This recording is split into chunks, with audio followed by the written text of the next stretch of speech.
ব্যস্ত সম্পর্ক যখনই হয় তখন ভগ্নাংশ যেমন আছে তেমনভাবেই বসে যাবে। 3-এর 7 আমরা এখানে বসিয়ে দেব। গাইডেন্স সাপোর্ট ম্যাথ এডুকেশন ক্লাসে অষ্টম শ্রেণীর সমস্ত ছাত্রছাত্রীদের স্বাগত জানিয়ে শুরু করছি আজকের অঙ্কের ক্লাস। আজকের ক্লাসে আমি তোমাদের শেখাবো কোষে দেখি 10.2-এর ত্রৈরাশিক পদ্ধতির একটা মোস্ট ইম্পর্টেন্ট অঙ্ক, যেটা প্রায়ই পরীক্ষায় আসে, 8-এর দাগের অঙ্ক। অঙ্কটা তোমরা ভালো করে বুঝে নেওয়ার চেষ্টা করো। আর যদি কোনো সমস্যা থেকেও থাকে বা বুঝতে কারোরই কোনো অসুবিধা হয়ে থাকে তাহলে অবশ্যই আমাকে কমেন্ট করে জানাবে। এই অঙ্ক আবার আমি বুঝিয়ে দেব, চিন্তার কোনো কারণ নেই। কোষে দেখি 10.2-এর 8-এর দাগের অঙ্ক। একটি সংস্থা জাহাজ থেকে 10 দিনে জাহাজের মাল নামানোর বরাত পেয়েছে। সংস্থাটি তার জন্য 280 জন লোক নিয়োগ করেছে। 3 দিন পরে দেখা গেল কাজটির 1/4 অংশ সম্পূর্ণ হয়েছে। আর কতজন লোক নিয়োগ করলে কাজটি সময় মতো শেষ হবে তা ত্রৈরাশিক পদ্ধতিতে হিসাব করি। দেখো, কোষে দেখি 10.2-এর 8-এর দাগের অঙ্কে আমরা লিখব সমস্যা। সমস্যাটা কি? দেখো, সমস্যাতে আমরা লিখছি সময়, ব্র্যাকেটে লিখছি দিন। 10 দিনে কাজটা শেষ করার বরাত পেয়েছে, তাহলে সময় ব্র্যাকেটে দিন। তারপরে লিখব কাজ ব্র্যাকেটে অংশ, 1/4 অংশ কাজ হয়েছে, তাহলে এই জন্য অংশ লেখা হলো। তারপরে লিখব লোক, ব্র্যাকেটে লিখব জন। এই কাজটার জন্য 280 জন লোককে নিয়োগ করা হয়েছে। 10 দিনে কাজটা করতে হবে, তার মধ্যে 3 দিন কাজ হয়েছে, তাহলে এখানে আমরা লিখব 3 দিন। তাহলে 3 দিনে কত কাজ হয়েছে? না 1/4 অংশ কাজ হয়েছে। কতজন লোক কাজটা করেছে? না 280 জন লোক কাজটা করেছে। তার মানে 280 জন লোক 3 দিনে 1/4 অংশ কাজটা করেছে।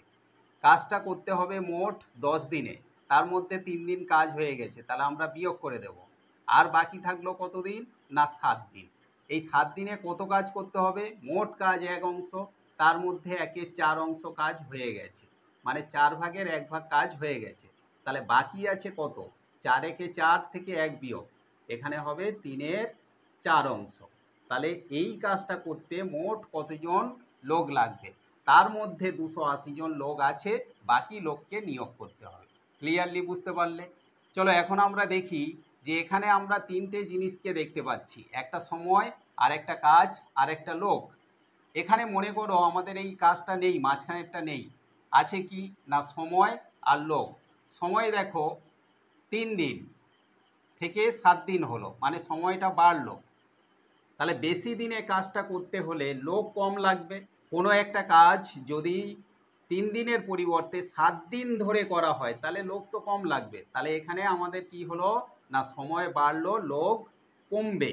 তাহলে এখানে লিখব আমরা সময়ের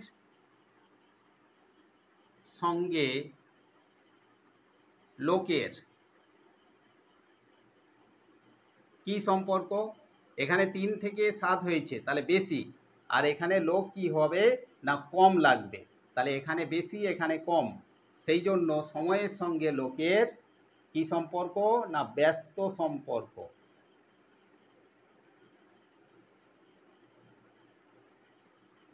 তাহলে ভগ্নাংশ কি হবে?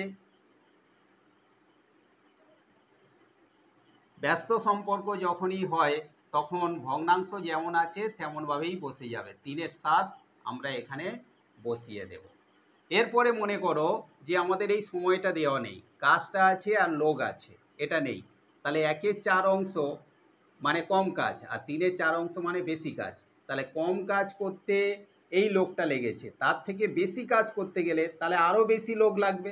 তাহলে এখানে বেশির সঙ্গে বেশি হচ্ছে, সেই জন্য কি হবে না সরল সম্পর্ক। তাহলে কমের সঙ্গে কম বা বেশির সঙ্গে বেশি হলে সরল সম্পর্ক, একদিকে কম একদিকে বেশি হলে তখন হবে ব্যস্ত সম্পর্ক।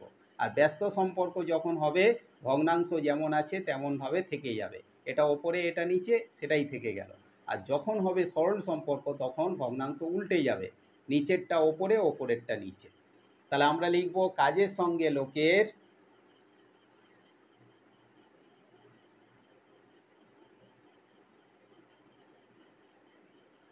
কি সম্পর্ক?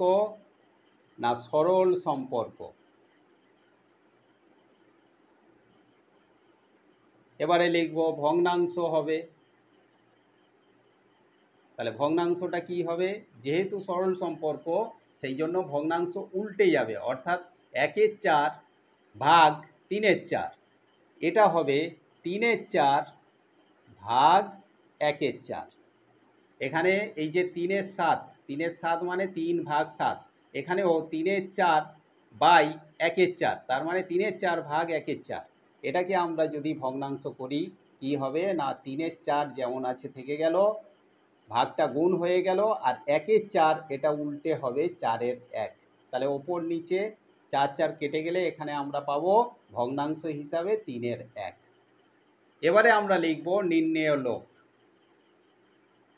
নির্ণেয় লোক মানে কতজন লোক লাগবে সেটা আমরা বের করছি।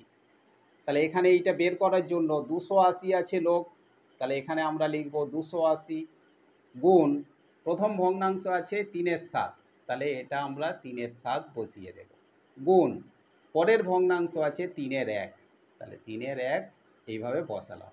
এবারে দেখো এই নিচের সঙ্গে ওপরের কাটাকাটি, 7 4 28 আর একটা শূন্য, 40 হলো। তাহলে 40 গুণ 3 গুণ 3, এটা আমরা গুণ করব, নিচে 1 আছে, নিচে 1 মানে কিছু নয়। তাহলে 3 3 9, 9-এর সঙ্গে 40 গুণ করলে 4 9 36 আর একটা শূন্য, তাহলে 360 জন লোক লাগবে। যদি 7 দিনের মধ্যে মানে টোটাল 10 দিনের মধ্যে কাজটা শেষ করা যায় তাহলে 360 জন লোক লাগাতে হবে, কিন্তু লোক কাজ করছে কতজন? 280 জন। তাহলে অতিরিক্ত লোক লাগবে কত?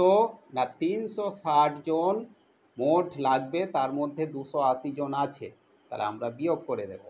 বিয়োগ করলে এখানে কত হয়? 0 8 আছে 16 8 আর এখানে 1 3 3, তাহলে 80 জন লোক আরও নিয়োগ করতে হবে। আশা করি আজকের ক্লাসে ত্রৈরাসিক পদ্ধতির অঙ্কটা তোমরা ক্লিয়ারলি বুঝতে পারলে। আবারও বলছি, এই অঙ্কটা ভীষণ একটা ইম্পর্টেন্ট অঙ্ক, পরীক্ষায় প্রায়ই আসে, সুতরাং অঙ্কটা তোমরা ভালো করে প্র্যাকটিস করো। সবাই ভালো থেকো, সুস্থ থেকো, দেখা হচ্ছে পরবর্তী ক্লাসে।